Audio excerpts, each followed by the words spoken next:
Hey everybody, welcome back inside another exciting episode of The Stash Report from The Stash Project. Today is Christmas Eve, 2018. That's right, we're actually recording this on Christmas Eve. So Merry Christmas and a Happy Holidays to all of you out there, including the one guy who has to thumb down every video. Hope you're feeling the Christmas spirit on this one. So we have a bunch of kit announcements in terms of spot runs from Aoshima for January and February. We have the new kit announcements for March, and then we have the kit releases for this month. There's several domestic releases I know several people will be excited about, and then we have, of course, the usual smattering of international goods and services. So, starting out with those kit announcements on the Aoshima restocks. Now remember, all these things we talk about spot runs, they are just simply being restocked into vendors to resupply. Basically, Aoshima had sold out of the last run of these, so they are doing another small run and are restocking the shelves. So in January, we're going to get restocks of the 2012 Toyota 86 GT. This will be the slightly modified reissue upgrade of the original Toyota 86 that could be built as a Scion. Of course, Scion is no more, so this Toyota 86 is buildable as a North American version. Reissue of the 2011 Subaru Sambar in the World Rally Blue Metallic version. Reissue of the 85 Toyota Trino Sprinter Apex GT. Reissue of the 1997 Toyota Seltzer Auto Couture VIP. Reissue of the Nissan Skyline R34 GTR Mines Edition. Reissue of the Liberty Walk GTR Ken and Murray 2014. That's the powder blue one on the box art. And a reissue of the Liberty Walk R35 GTR version 1.5. On the Grand Champion side of things, you're going to get a reissue of the Nissan Skyline 2000 GT ES and the Grand Champion Toyota Chaser X41. Those are the Grand Champion kits have already been reissued for their official reissue once earlier this year, and these are restocks. And then several kits got pushed back from December into January on these just rolling reissues, and they are the 1980 Mazda Familia, the Toyota Mark II Tour 5 Vertex, the Genesis R30 Nissan Skyline, and the Initial D Toyota Trino 86s in the Volume 1 and Volume 37 versions. In February spot runs, we have reissue of the Daihatsu Copen Ultimate Edition, the 2010 WRX STI, the 1977 Toyota Celica 2000 GT, the 1979 Nissan Skyline 2000 GT ES, the 1983 Y30 Nissan Cedric Gloria Brougham Hardtop, the 1/20th scale Honda Life Step Van, the 1996 Honda Accord Wagon, the 1989 Nissan President / Infiniti Q45. That's the one that has basically the same, same running gear as far as the curbside chassis goes. Slightly different interiors between the two, and then there are two bodies in that kit because obviously those are two wildly separate cars in terms of the actual sheet metal, but internally they're the same. Reissue of the 1994 Nissan Skyline R33 GTS 25T Type M, that is the four-door R33 kit. And then reissue of 18-inch wheel sets, the Workmeister S1s, the Work-O-Motion XR, the Graham Lights 57 Extremes, and the Volt TE37 RTs. And then you have a reissue of the Lamborghini Aventador and its photo etch set, and a reissue of the Liberty Works R35 GTR version 2. One kit announcement in February that was not in the stuff we previously announced, and that is New Hobby. Most people remember, I would assume, that there were going to be two BMW M6 GT3 kits that were going to be released subsequent of the original RAL Racing one. We, of course, have gotten the first one, which was the Falcon Nuremberg livery, Nuremberg spec car, with the addition of the fender vents. So in February, we're going to get the release of the third one, which is a Blancpain GT Sprint Series car in the Team Italia livery. Also in that livery is going to be the ability to build it either as the ADAC GT Masters Hockenheim or the 12 Hours of Bathurst winning Schnitzer Motorsports cars. So all three of these liveries sets are either based upon or designed by Frankie over at SK Decals. So It's great to see him finally get some recognition out of the kit manufacturers to actually design the kit's decals rather than just his regular stuff. So that's very cool. That kit will also come with a photo etch set specific to itself. It's probably not really any different than any of the other two are, other than the fact that, you know, if you want to build an entire M6, you kind of need the photo etch set because the window, driver netting, those triangular driver nets that keep the driver basically in the driver's seat, as well as the tow hooks and the front winglets or the front canards, depending on how you look at that term, are only in the photo etch set. The difference as far as kit pieces in this, the Sprint Series cars do not have fog lights. The RAL Racing car represents a 24 hours of Spa car, so it has front fog lights. The Nuremberg car represents the 24 hours of Nuremberg Ring car, so it, of course, has spotlights as well. The Blancpain Sprint cars, the cars that run in Macau, the cars that run in Super GT, do not have front fog lights. They have just a plate, a carbon fiber plate, basically, put over those openings, and so there will be a piece of plastic to put into those openings. I realize it's sort of the nth degree type of little retool, but for people, again, who are trying to build specific cars and don't want to invest in an entire carbon fiber decal set to put just a decal over the fog light glass, there's your option to fix that problem. Plus, it's a cool livery, kind of basic, but still neat nonetheless.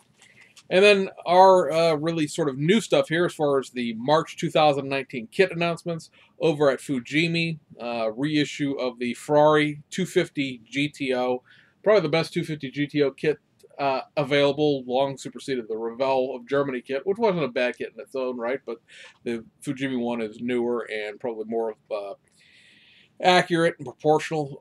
This is going to be a special edition kit. It's going to cost a little bit more than the last time the 250 GTO was reissued, but this one has the aluminum wheel sleeves and the photo etch to make wire wheels. So this is not going to be injected, well, I'm sure the injected plastic wire wheels are in there too, but this has the ability to build actual wire wheels rather than having to use kit parts. And then they're also going to reissue the 1995 Toyota Crown Royal Saloon G. I don't think this kit, I bought one secondhand through Bai, through Yahoo Japan Auctions. I don't think this kit has been reissued in 17 years. And the last one was reissued was in a VIP car set where you could build the factory stock vehicle out of it, but it was designed to be built as a VIP car with a different set of rims, and all the trim is chrome plated and stuff like that. So it's very interesting to see that come back around. Probably something I don't think a lot of people would have expected, but at some point in time, you sort of this is the thing that you're going to see round 2 getting into in 2019. You start getting to the point where you have to start reissuing some things that you wouldn't normally have thought of because you've reissued a whole bunch of stuff. You start running out of things. So over at Aoshima, you are going to get the Liberty Works R35 GTR. I know, stop me already. Version 2 Type 2. So we are going to get a 6th R35 GTR Liberty Walk kit. This one specifically is going to have an Advan livery to it. Anybody who watched George build his, it's pretty much the same thing. Different set of wheels that he chose for his, but it's effectively the same car. It's just going to have the livery included with it. Here's a picture of the real car, so you know what to expect. But yeah, I'm pretty sure there's not really anything new about this other than the livery. The version 2 kit, which we'll talk about in a couple of minutes because it was released this week, had a whole bunch of new stuff added to it. But I don't believe there's anything actually new about this kit other than the fact that it's going to have a set of decals included in it. Also being reissued in the month of March, you get the 1991 Mitsubishi Pajero Super Exceed, the 1983 Nissan Skyline R30 Aero Custom. Now, what's interesting about this is 83 is prior to the facelift that has what was known as the Iron Mask R30 front end. That's probably the R30 front end that most people associate with that generation Skyline, where it has effectively no grille. The front end comes straight down, the hood rather comes straight down between the headlights, and there's a very small grille opening there. The pre-facelift. The 83 is more like the actual C210 was, where it has larger headlights and a very large plastic grille. Tamiya has one of these from a long time ago as well. This kit, obviously, a Best Car Vintage GT type of deal.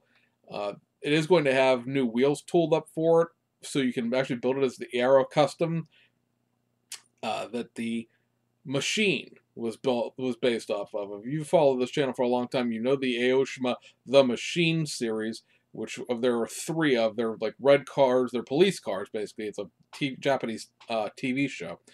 And that car was never actually available, that I can find anyway, as a factory stock, just R30 from 1983. It's always been tied to that TV show, and it's always had a set of like BBS-ish mesh wheels included in it. So, be interested to see if you're really into your Skylines. That'd be something to consider to add to your collection. And then we're getting a couple more reissues from the More Grand Champion series, and then they are the Nissan Gloria 330 series and the Toyota Soar, the first-gen Toyota Soar. And then there are going to be 2 reissues in the pre-paint line, and they are going to be the 2012 Toyota 86 GT. Now, these kits won't have engines in them, but they will be completely painted, and they will be, you know, Toyota 86 GT Japan, Europe, and North America spec, just like they would be in the regular kits. So you could build this effectively as a North American car should you choose, and they will be coming in crystal black silica and ice silver metallics. So those are your kits to look forward to, basically, for the first quarter of 2019. I expect Hasegawa's March kits will get announced this week, before everybody goes on Christmas, or, well, winter break in Japan. Everything in Japan is closed today on Monday the 24th, because that is when they celebrate Christmas holiday there.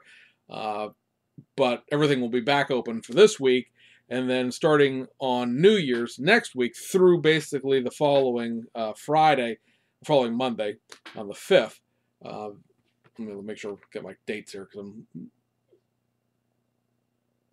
yeah, everything's going to close for that week. So that should be the 7th when everything opens back up again. They'll be on winter break for the week. So everything will be closed. All of your Japanese vendors will be closed. All of your Japanese manufacturers pretty much will be closed. The only information we would have would be, you know, basically European stuff or China, Macau, although China, Macau may also go on break as well, since everybody else is. So we will do a show next Monday for New Year's Eve, because there will be kit releases this week. There's still a few things for December that haven't come out yet. And then we probably will take the following week off. We will do, now when we'll see it is a problem. You may notice you just got the December 17th episode uploaded this morning, because I videotaped it actually on the 16th of December. I had that one done a day early, and then proceeded to, through several different internet connections, be unable to upload it using my video editing software. And then usually when I can't get it to upload a couple times through this, because it doesn't have a way to continue. Like if the internet gets interrupted for any reason, for any length of time, it could go out, back on again, boom, it's done. I have to upload it directly to YouTube, which really isn't that big of a deal. It's actually a little more convenient, frankly. I still just need this to be rendered. And I could never find any place else to get connected to the internet for the rest of the week. So it just got done. Obviously, I'm at home. So we'll do, like I said, one more video this year for the staff report, and that'll be next Monday. And then probably also next Monday, we will do the January compilation video. I'll try to get that uploaded before I leave. And then the third thing, and that'll probably end up being a phone video, I would guess, will be the Revell releases for 2019. Should be interesting to see how that's going to play out globally, because midnight on New Year's Eve and New Year's Day has always been when Revell of Germany would release their kits for 2019. How that affects us here in the United States remains to be seen, because as you're going to see here in a couple of seconds, we are now cleaned out from that spreadsheet we showed you back in August as far as what kits were coming. So until we get further information as to what's going to be released in 2019, there are no releases for Revell in 2019. So it remains to be seen what exactly is going to become of that. If there's going to be a separate uh, release schedule for the United States done, if it's all going to be part of one giant release announcement come New Year's Day, or if there's going to be quarterly like they used to do with the little flyers. We should see. I mean, because if there's going to be a first quarter flyer, it should have been done like 2 months ago. So we shall see how that all plays out. Now, one thing that did happen over this week was Hannets, which is a UK-based retailer, did put out a gigantic list of Revell kits, and several of the things on that were not actually announced yet. So, assuming that list was correct, some of the things we got hinted at would be a new 1/24 scale tractor, as in like farming implement, to go along with like the Porsche Junior. So that would be nice to see. A British classic SUV. Obviously, this can only be like one thing, right? It's a Land Rover, and then also a modified reissue of the 1970 CUDA tooling into something else, unless they put the wrong scale down. So, like I said, I don't want to go too far into any of that because none of that stuff has actually been officially announced yet, and it's a matter of whether or not this was just an accidental putting this information out because it was all taken back, or that's a legit list, and that's what things are going to be. So, like I said, we'll just hang out for 5 or 6 more days, and we'll figure that one out. We should, we have all the January kit releases, done. We'll just tap into round 2 one more time before the year's out and check and see if they've added anything else. And so the compilation video will be no problem to get done. But like I said, that'll be interesting to see what we're going to get with Revell for 2019 here in the United States with the sort of weird uncertainty, if you will, there is. Because right now, as it stands, Revell appears to be a 1 or maybe 2-3 person operation as far as what Revell US is, and then they're contracting out to another company to do the actual fulfillment of the orders. So there's a warehouse where stuff is coming here, but it's not actually like nominally run by this new Revell US company. The Revell US company, is one person officially. The old, currently still, that would be the guy who was in charge of Revell prior to the implosion of Hopico, Louis Aguilar, and then whether or not he has any kind of support staff, beyond like a secretary or something like that, is argued back and forth. But be that as it may, obviously it's a very lean operation at the moment. I would not be in like a panic about like, oh my God, Revell, no, because obviously Revell still had things in the pipeline. We've still obviously never gotten the 29 and 34 reissued yet. There were a couple other things that were announced in early 2018 prior to the bankruptcy that still haven't shown light of day. So there's some reissues that are still floating around in the background. And then, of course, you have the Chevelle is brand new kit, and there's not going to just be one. There's going to be multiple versions of that. And then you would still have other things that were relatively fresh in terms of, being new tool kits, that those things have obviously other tooling variations built into them at this point that also still haven't been released yet. So, it's not a panic concern time because the Revell really doesn't have to be in the whole arena right now of developing new U.S. products. There would still have been 12 to 18 months worth of things in the pipeline at Revell that were, going to come out this year into next year anyway. So they'll just develop those kits and, be on their merry way. It will be 2020, 2021 when you start being concerned. Like I said, when we get these releases from like the Revell in January, do not panic if the new tools are European.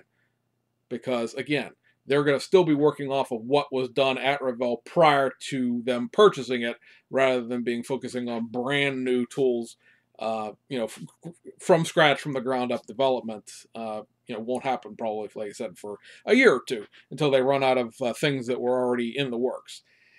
Because for as close as the the Chevelle was to being basically test shotted and done prior to the bankruptcy, that probably would have been a second, maybe third quarter kit release had things gone along without the bankruptcy. There would obviously be things that were in tooling, things that were about to be tooled, things that were in design phases. So again, and then everything again, like whatever the Chevelle has, addition to it. If there's a '69 Chevelle, if there's a Yenko, if there's a Baldwin Motion, if there's a convertible, if there's a Malibu, if they ever tooled a non-convertible version of like the '72 Oldsmobile, for example, anything else that would be on the 2930 tooling. All those things, all of those tools, you got to keep in mind. And I see people, the only reason I'm going off on this little tangent right now is I keep seeing people say stupid things about this online. When tooling is cut in modern times, right now, in 2000 and, whatever, 18, 19, but this goes back probably into 10, 12, 15 years ago. When tooling is cut these days, everything is done at one time. So if there are 5 versions of the Chevelle tool, all 5 of those things were done at once, all at the same time. So it is just a matter of time of just metering out those kits over time. You don't want to saturate the market or anything else like that. Because, example of that right now is we know every version, more or less, of the 65, 66 Ford pickup truck kits coming out of Mobius. We've seen them all in test shots. We've seen them all in production shots. Here recently, the Detroit NNL, or I think that's what they're calling it, or it's something else at this point, but but the NNL that just happened up in Michigan, we saw all of them in production shots. We've seen Sean's pictures on Facebook of the built version of the service truck that's being used for the box art for the Model King release. Of course, the step side or flare side, however you want to look at that bed, 6-cylinder. Is going to be the first actual model or first actual Mobius release of that kit. And then there are a short bed, a long bed, a 4-wheel drive coming. We know those things because there are new cabs, new interiors, new beds on what is the running gear out of the 67 or 68 through 72 pickups. So there wasn't a whole heck of a lot of brand new tooling. Those kits are like 50-50 basically on new tooling.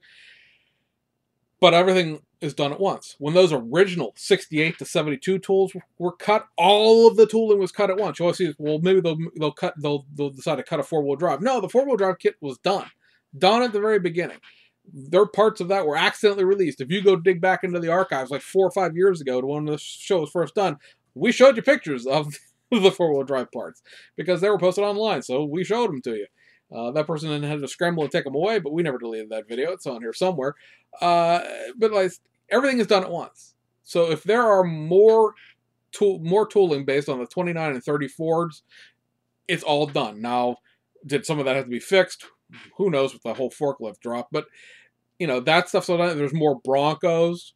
That stuff was all done at one time. If there's more Chevelles, that stuff was all done at one time. I'm trying to think of what else is like brand new. When you look at like a new thing, the new thing might be like the Suburban. Maybe. You can't prove that Suburban wasn't done back then. And it's just taken this long to get it out. Now, more likely the Suburban is a new tool as far as the body goes and just a way to expand upon an existing tool. But a great example of like, oh, well, there was a new tool 69 Camaro when they did the ZL1. Well, they just put a set of wheels into that kit. I mean, all those other parts were sort of floating around for years. That kit's been around since the 1980s when it first came out. They just, oh, hey, new set of wheels. We tooled that up. Now it's a new kit. And then those wheels actually ended up being the poverty wheels that are in the Copo Nova. Actually, in reality, the Copo Nova tooled those wheels, and they took those wheels and stuck them in the 69 Camaro and made the ZL1 out of it. But, yeah, that's the way that Revell updates tooling. Add a piece or a part here. When they made all the California wheels versions of the, all those kits, they added wheels. But they weren't, and you can't prove that at one point when the California wheels hit and people bought those, that they didn't go, hey, you know what's a really good idea is we bring on these tools up to, to date, we'll just throw wheel sets into them. And they didn't just have a runner of wheel sets at one point, the way Aoshima or Fujimi would do. But anyway, pointless speculation at this point. Let's talk about stuff that actually really does exist, shall we? Sure. All right, so over at round 2, we have one of the releases for December that has come out, and that is going to be what is known as the Weekend Wrenching. This is the Garage and Tool Accessory Series kit number 1 of the 3 that are planned. If you buy a whole bunch of them, maybe they'll make more, but as it stands right now, this is what you're getting. Didn't take the picture, so don't complain about the quality, but here's the idea. It's going to be the tool chest, the shelves, the torches, the creeper. I do not believe there's a figure in this kit. I believe the figures are coming in the second one. You don't get the car, and you don't get the garage that this stuff goes into. It's just the tool set. And there's those goofy knee-high sawhorses that are actually the paint stands for the funny car, if you remember your 1/16 scale Aurora tool sets. So this stuff is all based on those 1/16 scale Aurora tool sets and garage sets that have just been patterned down. They're brand new tools, patterned down to the 1/25 scale. So that's out. Again, the thing you have to be concerned with these is the fact that they are very period. You're reproducing tools from the 1960s, so the tools are from the 1960s. And we'll go over to Revell. And this, guys, is, like I said, going to cover us for that spreadsheet we got in August as to what kits were coming through the end of 2018. So, be whatever you think of the Blitz ownership of the Revell. They have put out a list and completed it as far as the releases go. So, whatever you want to say about that sale and how much you may like it or not like it, they followed through on what they promised to do so far. So on the reissue side of things were just put into new boxes.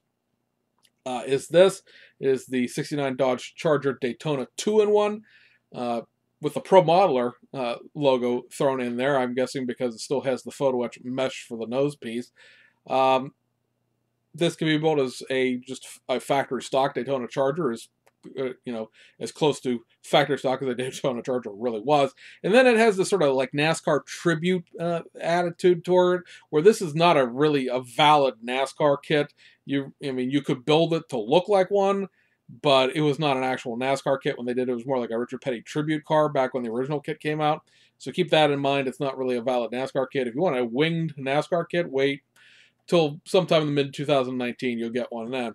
And then the other reissue that we're getting this month is this. It is the 1964 Chevy Impala SS 2-in-1.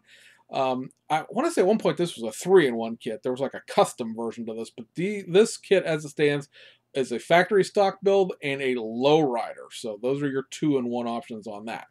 And then on the things that I think a lot of people were waiting on, and this may really spur on the folks in Germany to see that Revell has a following here in the United States currently. First up is this, the modified reissue 1969 Boss 302 Mustang. So very important up front, the front end on this is fixed. Is it perfect? Arguable one way or the other, depending on how big of a Mustang fanatic you are. I've seen some people complain about the shape of the C-pillar window already. It has pad-printed tires in it. It has effectively, a whole new front end to it, which takes away the horrific issues that the previous version of this kit had.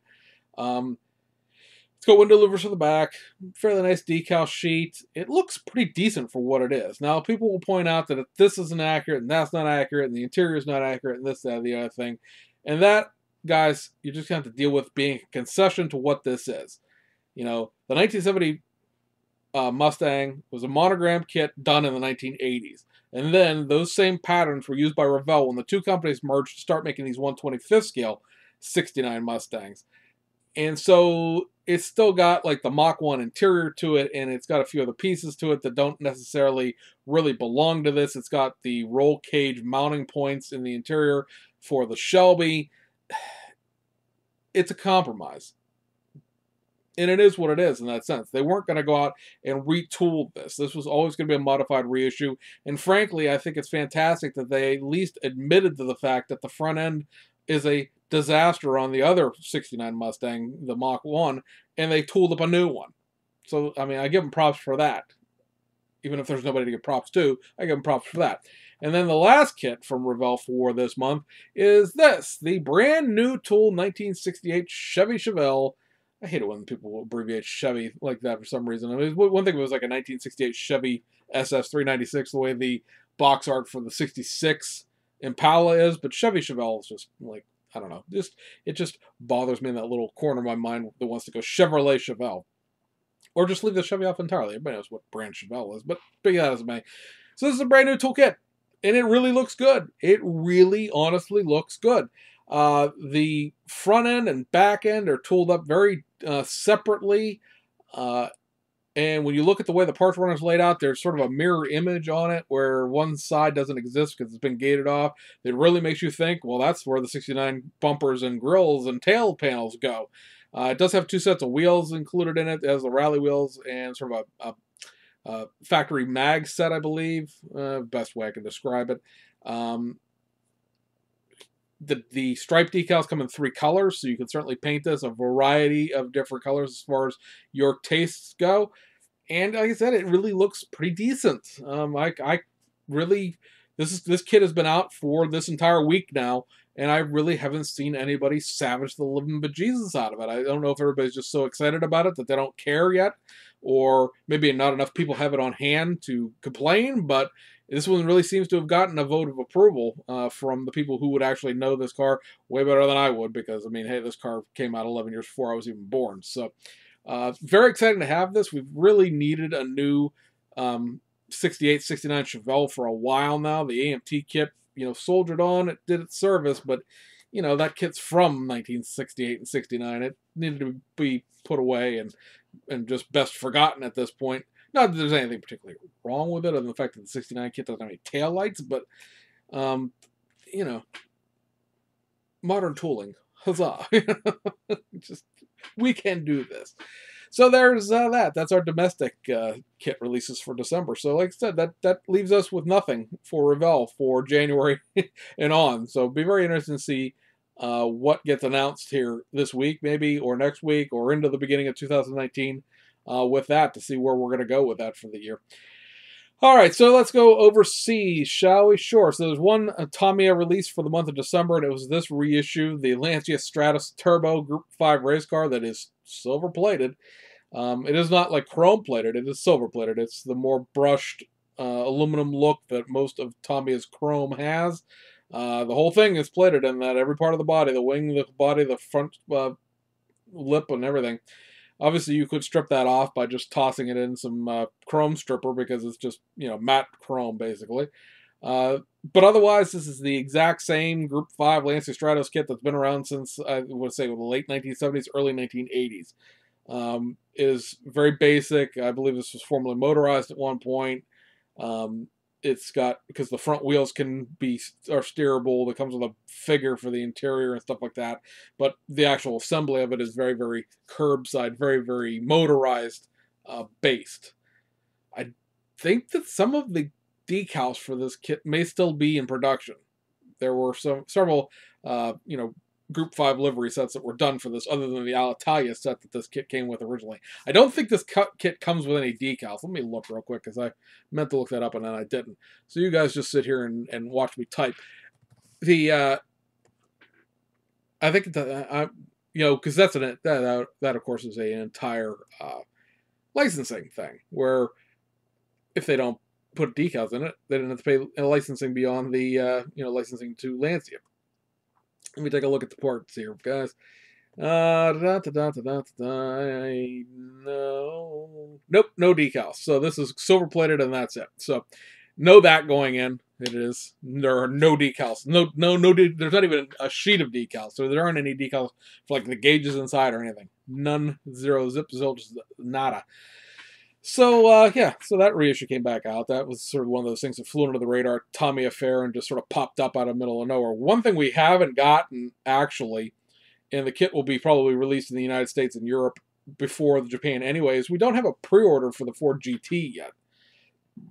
We heard that kit was going to come out in January, and then that's sort of like been the end of that. So where we heard it was coming out in January was from Tamiya USA, which, of course, again, with the whole debacle between Tamiya USA whining to Tamiya's corporate headquarters in Japan that they were losing too many sales by people like me who were doing direct imports from Japan.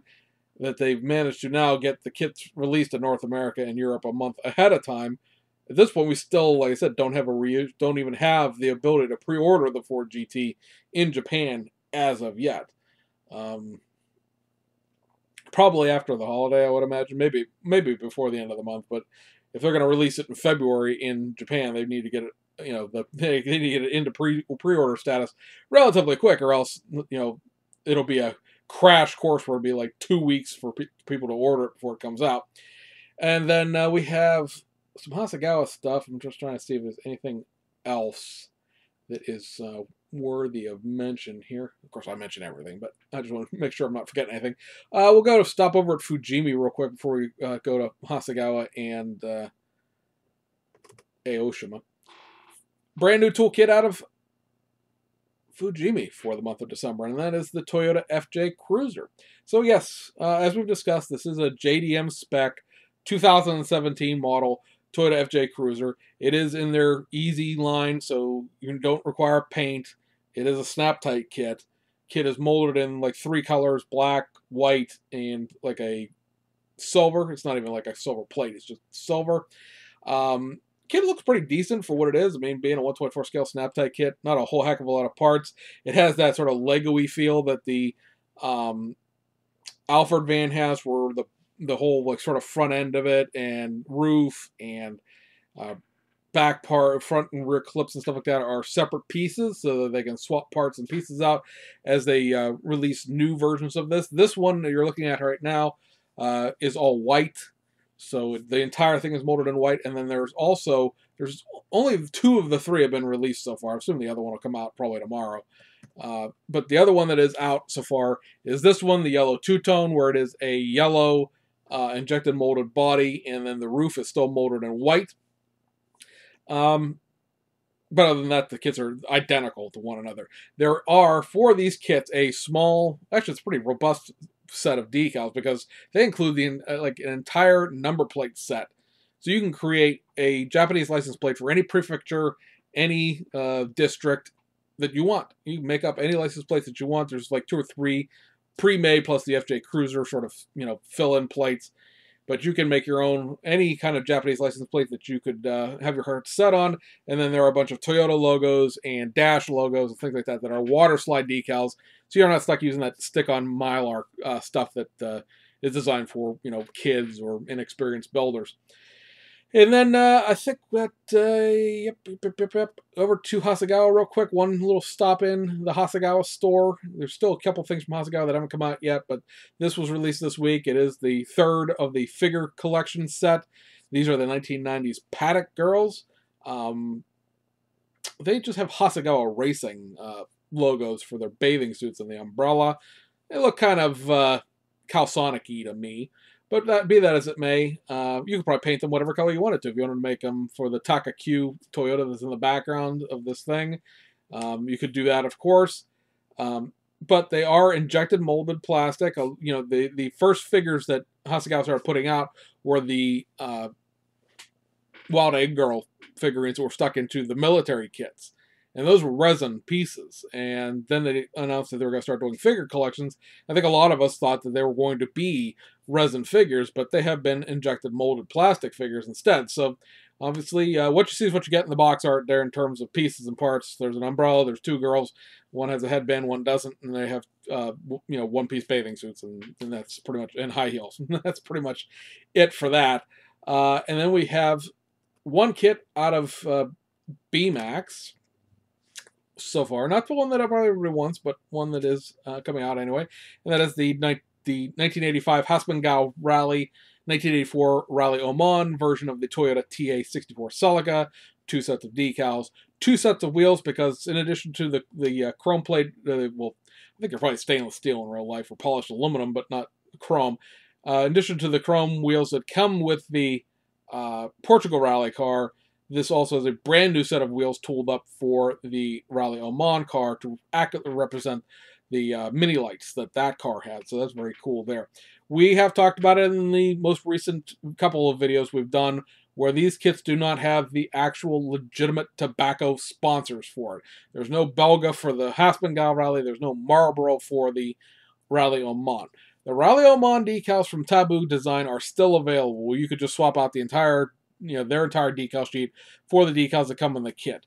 The Belga TA64 decals do not appear to be in production anymore, or at least Hobbylink Japan isn't carrying them anymore, and looking for something like that on Hobby Search is pointless because those decals sell out and they never restock them.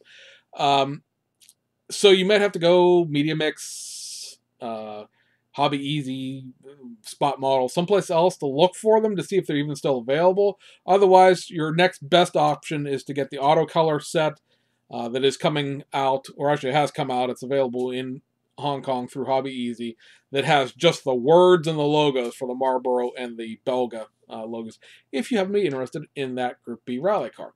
And that'll take us over to Aoshima for the rest of everything we're going to talk about in this video. A couple of the more Grand Champion kits have been released for this month.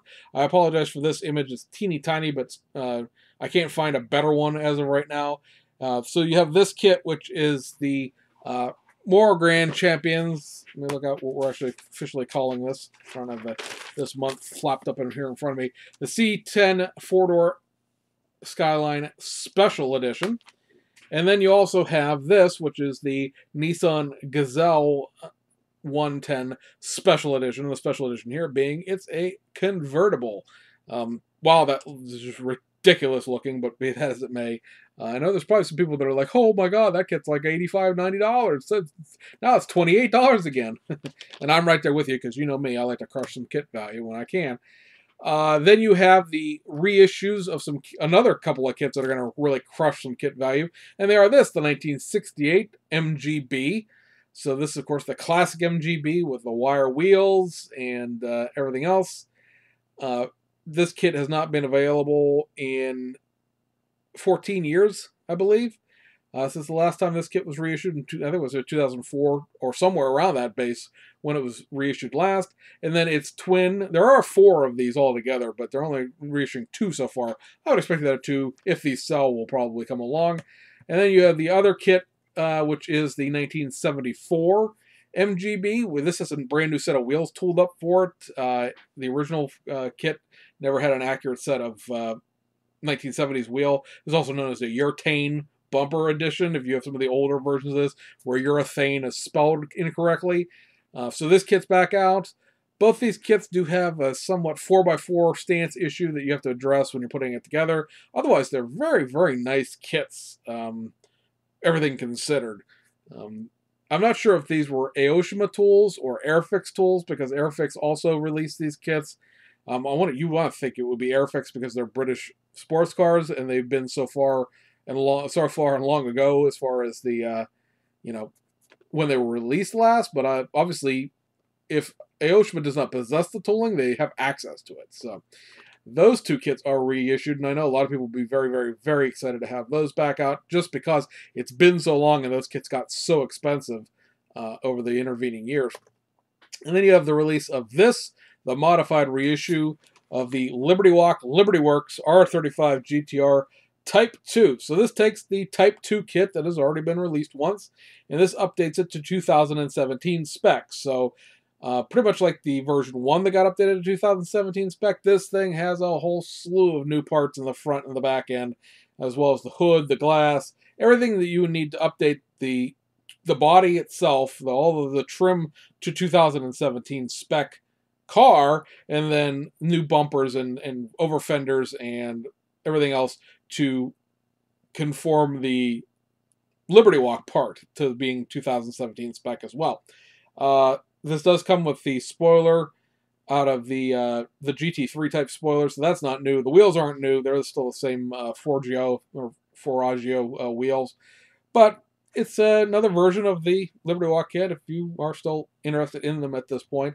There is now a photo etch set for this, and I think this photo etch set is a great tell because it would have come out right around the same time as the Advan kit was announced. You notice that there are box arts in the back there for 5 Liberty Walk kits, which would be how many you have with this kit being released. But there's a blank spot where a 6th kit would go. And that sixth kit is the Advan one that we just talked about. So this is a sort of a generic one-size-fits-all, if you will, photo etch set for all of the Liberty Walk GTRs. In addition to obviously the generic sort of things like the brake faces and the radiator grills and things like that, it does have the wing supports and the winglets for both styles of wing, both the GT3 style wing as well as the rear support of the GT1 style wing. And then it also has all of the grill photo etch for both the 2014 spec and the 2017 spec. Also comes with 4 turn metal exhaust tips. So you can put those on there, so the injected molded parts that come with the kit. And then the other modified reissue out of Aoshima for the month of December is this, the Lamborghini Huracan Performante. A bunch of new parts out of this too. New front diffuser, new wheels, new side trim, new rear diffuser, new rear engine hatch, new rear engine compartments, a whole bunch of new engine pieces. A very kind of robust retooling, a little bit more than I think a lot of us had thought just reading sort of the description and what they were saying about the parts. With this, there are basically about 3 more kits out of Aoshima that needs to come out, all of which are reissues. There's one modified reissue, and then there's 3 reissues. There's still 2 kits to come out of Hasegawa. You have the Lancia, Super Delta, or the Delta S4, depending on how you look at it. That's still got to come out yet. And there's one more FJ Cruiser. So there are still enough kits coming out this week. There should be a reasonably decent episode. But back to the Performante. This is a kit I think a lot of us expected a lot sooner. The supercar sort of got put on hold there for a little while, but they have, at least in terms of things that were tooled all at once, this has finally been released. And there is a photo etch set for it as well. So this has some new grill material compared to the original Huracan photo etch that fit the Performante pieces. It has the great photo etch where the scripts and the dashboard gauges and stuff like that are all pre-painted, which is super cool. And it has a pair of turned metal exhaust tips for the exhaust as well. So some very, concise, simple, detail up parts out of Aoshima. They run a pretty decent detail up set. And when you start comparing their detail up sets to some of the stuff you get from like Hobby Design, where honestly Hobby Design does a lot of decals just for decal's sake, or details for detail's sake, where you're going to get a lot of that photo etch, you're just going to sit there and go, not using that. That looks worse than the kit part does, because it's not 3-dimensional. It's 1-dimensional. It's in photo etch. Aoshima seems to have that sort of walk that line of things that will add detail, mesh to grills, include some exhaust tips, and I really am enamored because it's been with all of their Lamborghini photo etch, those pre-painted photo etch gauges and emblems for the Lamborghini, because that really looks a lot better than just sitting a decal on a flat piece of plastic and you're not painting a piece of photo etch or trying to decal a piece of photo etch. So one last thing before we go, some decals that were just announced this morning that may be of interest to a few of you.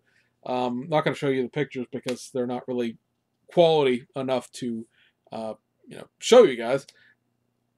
Shunko Models, which is a company out of Japan, you guys ought to know Shunko by now if you've watched this channel long enough, are doing some, I wouldn't call them replacement, but some supplemental decal sheets for the Revell 4 GT. There'll be 2 sheets sold separately. One is going to represent the Team UK, which will be their 24 Hours of Le Mans car, as well as their World Endurance Championship 6 Hours of Spa car.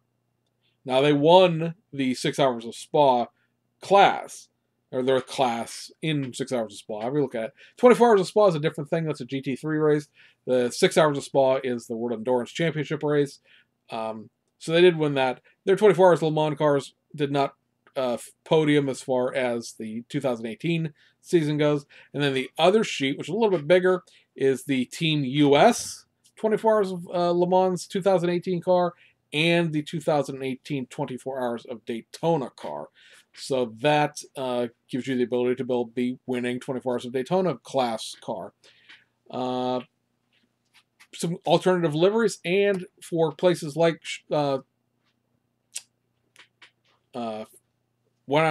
Splash Paints and Gravity Colors, who are releasing the 2018 color packs with the new metallic paint that those are running. There's your first option to be able to take that kit and upgrade it into 2018 spec. I don't believe there's anything really significantly different between the 2017 car and the 2018 car, as terms of body modification or anything else like that, that would make them like not be able to just put some decals on the car. Not nearly as bad as trying to put the 2016 cars on the 2017 car in terms of the way the 2016 car is different. But hey, you know, that is now a viable option for people. I know that that certainly piques my interest. I was never really a big fan of the Ford GT choice. I think there were other things that could have been done that would be more interesting to me personally.